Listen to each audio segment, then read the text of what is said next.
Q&A series by hope classes में आपका स्वागत है। तो भाई आज इस क्वेश्चन को हम पूरा डिस्कस करते हैं। तो सवाल क्या कहता है कि कंटेनर के अंदर आपने फ्लूइड रख दिया और कंटेनर को आगे एक्सेलरेट कर रहे हो।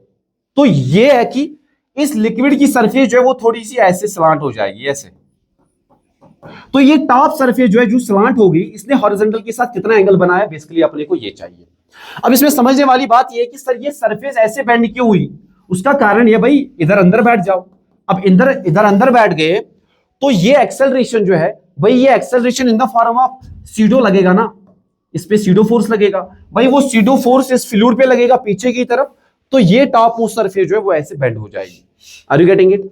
अब देख, इसके अंदर अगर आप बैठ गए तो मैं यहां पे एक ऐसे सिलेंड्रिकल एक एलिमेंट मान लेता हूं, फ्लूइड एलिमेंट मैंने मान लिया, ठीक है। तो इस सिलेंड्रिकल एलिमेंट को देख लो सर, ये सिलेंड्रिकल एलिमेंट है, इसकी लेंथ मैंने मान ली है, और इस पॉइंट पे मैंने प्रेशर मान लिया P1 और इस पॉइंट पे मैंने प्रेशर मान लिया P2। ये P2 प्रेशर कौन लगा रहा है भाई? यहां ये एक्सपोज टू एटमॉस्फेयर हो तो एटमॉस्फेरिक प्रेशर है। अब यहां देखो, यहां कौन सा प्रेशर है भाई? ऊपर से ओपन है तो P और ये वाली हाइट जो राइज हुई, तो इसको हमने हाइट को मान लिया H। अब इसका एरिया ऑफ क्रॉस सेक्शन मान लेते हैं A, तो इसका भी एरिया ऑफ क्रॉस सेक्शन होगा A। अब देखो भाई, अगर इस पूरे कंटेनर का एक्सेलरेशन है A, तो इसके अंदर जो मैंने फ्लूइड एलिमेंट लिया है उसका भी एक्सेलरेशन A होना चाहिए आगे की तरफ। अब देखो, न्यूटन साहब कहते हैं भाई इस पे नेट फोर्स अगर इधर लगा प्रेशर फोर्स P1A, तो इधर लगा होगा P2A, FBD इसकी ऐसे हॉरिजॉन्टल में। तो नेट फोर्स क्या लिखा जाएगा भाई? P1A minus P2A।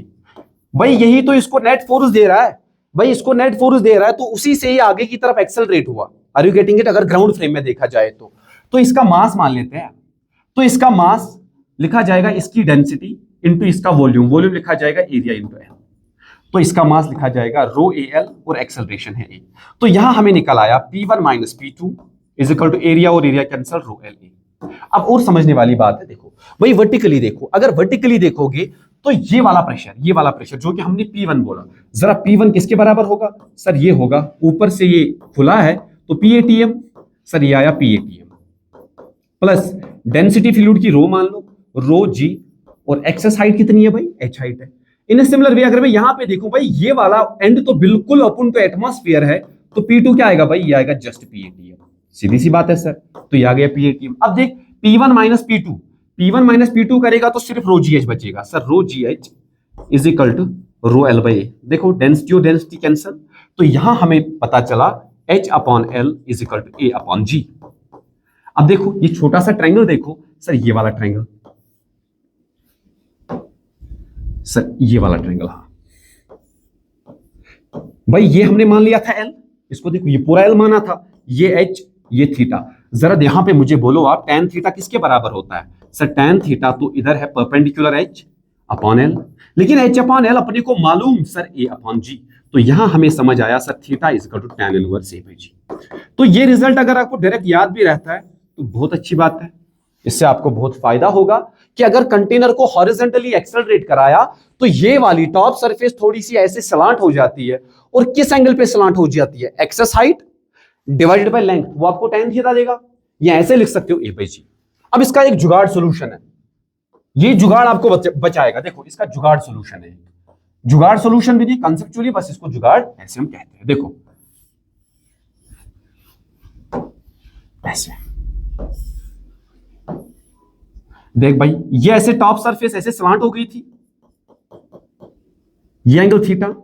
अगर मैं यहां छोटा सा मास ले लूं और इसी कंटेनर के अंदर बैठ के देखूं, तो ये नॉन इनर्शियल फ्रेम हो गया, तो भाई इस पे एक सीडो फोर्स लगेगा। ये DM एलिमेंट का मैंने मास मान लिया, तो इस पे इधर लगेगा DMA सीडो फोर्स DMA, और भाई नीचे की तरफ लगेगा वेट DMG। अगर मैं बोलूं ये वाली सरफेस जो है, इस सरफेस के अलोंग नेट फोर्स क्या होना चाहिए भाई? जीरो। भाई ये सरफेस को अगर देखोगे, इस सरफेस के अलोंग नेट फोर्स होना चाहिए जीरो। बिल्कुल सर। तो अगर दो फोर्सेस अभी मैं मार रहा हूं DMA और DMG, इनका रिजल्टेंट जो इस सरफेस के अलोंग होना चाहिए वो जीरो होना चाहिए, तो ठीक है सर। फिर इससे क्या होगा देखते हैं। देखो भाई ये एंगल थीटा, अगर यहां पे ऐसे एक नॉर्मल डाल दूं तो ये थीटा, तो ये भी थीटा। अब देखो DM का ये वाला कंपोनेंट क्या बनेगा? DMG sine theta. Okay sir. अब देखो DM का ये वाला कंपोनेंट, DMA का ये कंपोनेंट बन जाएगा DMA cos थीटा। तो भाई अगर इस पॉइंट का मूवमेंट अलोंग द सरफेस हो ही नहीं रहा इसके रेस्पेक्ट में, तो भाई नेट फोर्स इस पे क्या होना चाहिए, अलोंग दिस लाइन जीरो होना चाहिए। तो हम ऐसा कह सकते हैं sir DMG sine theta should be equal to DMA cos theta.